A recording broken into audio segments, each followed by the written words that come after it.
Meron ako dating mga katrabaho na galing Myanmar. Nung pinatikim nila sa amin yung salad na to, grabe guys, hindi ko na nakalimutan yung lasa. Ngayon, hindi ko na sila katrabaho kaya wala akong choice, ako na lang gumawa ng sarili ko.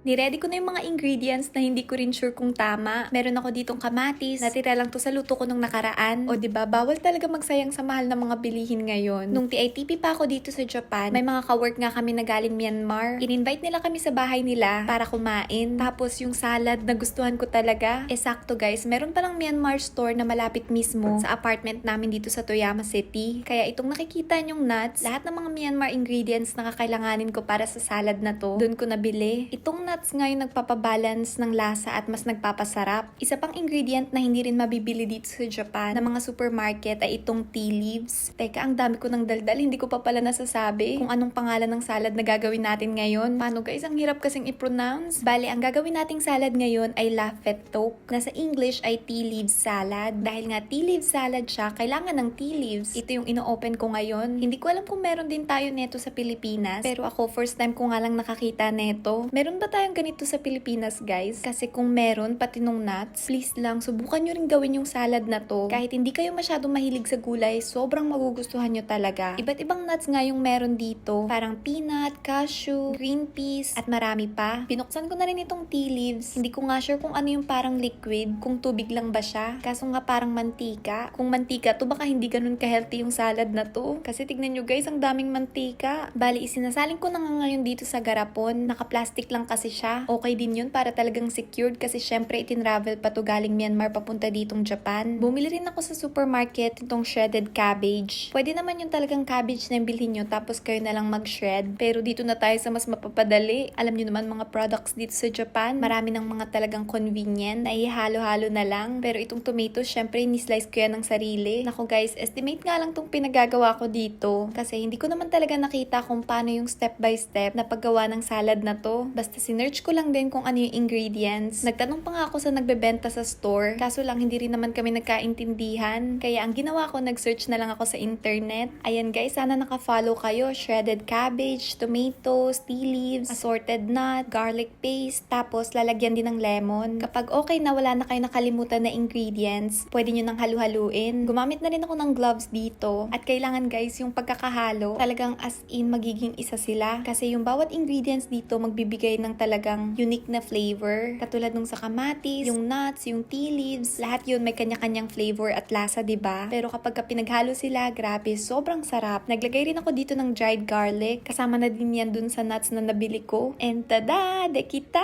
Grabe guys, na-miss ko talaga yung salad na to. Napakadali lang palang gawin. Yung paghahanap lang ng ingredients yung medyo challenging. Buti na nga lang na-discover ko na meron palang Myanmar store dito lang malapit sa apartment. Nung pagkatikim ko nga guys, grabe, halos katulad din ng nagawa mismo ng katrabaho ko. Kaya ayan, sobrang saya ko talaga. Sobrang sarap ng salad na to kasi meron siyang nuts. Kaya kapag kinain mo siya, medyo crispy. Tapos yung pinakalasa ng tea leaves, talagang nagmix din sa cabbage. Diba guys, hindi lang Filipino, Japanese, at American food yung pwede nating lutuin. Finally, meron na rin tayong natutunan na Myanmar food. At sobrang recommended ko to guys. Kaya in case na makahanap kayo ng ingredients, subukan nyo na rin.